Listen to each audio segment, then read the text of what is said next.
فی الحال پہلی دوسری آیت میں جو سزا ہے زنا کی وہ کنواروں کی ہے، اور شادی شدہ کی جو سزا تھی سنسار وہ پہلے قرآن میں نازل کی گئی تھی، پھر اس پر عمل شروع کروایا گیا، پھر اس کو تلاوت اٹھا دی، لیکن حکم باقی رکھا، تلاوت اٹھا دی، کیونکہ یہ قرآن کریم یہ صرف مسلمانوں کی کتاب نہیں ہے، یہ تو تمام انسانوں کے لیے۔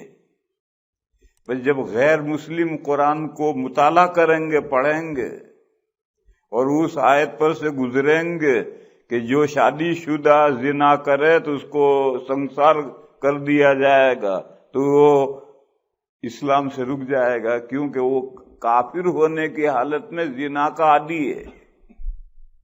تو وہ سوچے گا کہ میں مسلمان ہوں گا تو مسلمان ہوتے ہی میں مار دیا جاؤں گا۔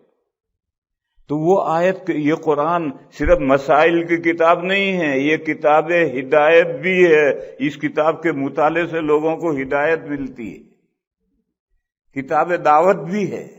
بس اگر وہ آیت پڑھنے میں رکھی جاتی تو غیر مسلم اس آیت کو پڑھ کر اسلام کی طرف بڑھنے کے بجائے پیچھے ہٹتے، اس لیے نازل کی، عمل شروع کروایا، اور اس کے بعد میں اس کا تلاوت اٹھا لی، حکم باقی رکھا۔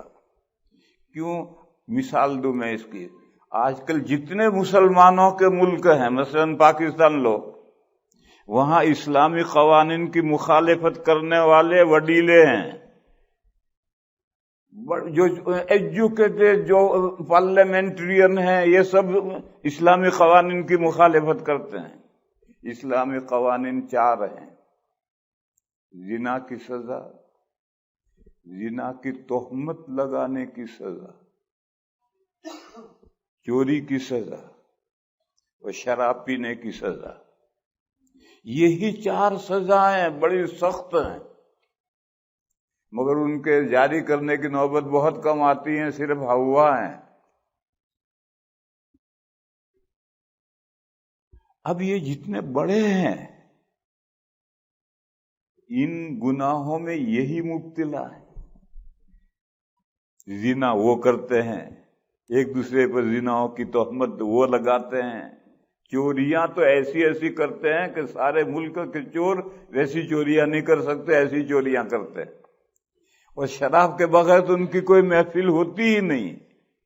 تو وہ سمجھتے ہیں کہ اگر اسلامی قوانین نافذ ہوئے تو سب سے پہلے ہماری گردن نپے گی، اس لیے وہ اسلامی قوانین کی مخالفت کرتے ہیں، حالانکہ وہ نہیں جانتے کہ اسلامی قوانین دفعتاً نہیں نافذ کیے جاتے، پہلے معاشرے کو سنوارا جاتا ہے، اور جب گناہ 0 پوائنٹ پر آ جائیں تب پھر اسلامی احکام نافذ ہوتے ہیں۔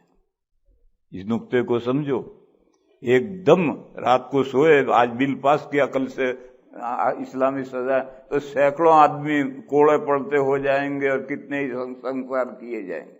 نہیں، معاشرے کی اصلاح ضروری ہے۔ پہلے ایک پیریڈ، ایک وقت گزرے گا جس میں معاشرے کو نیک صالح بنایا جائے گا، پر نور بنایا جائے گا، اور جب معاشرہ سنور جائے گا تو پھر اس کے بعد اسلامی احکام نافذ ہوں گے۔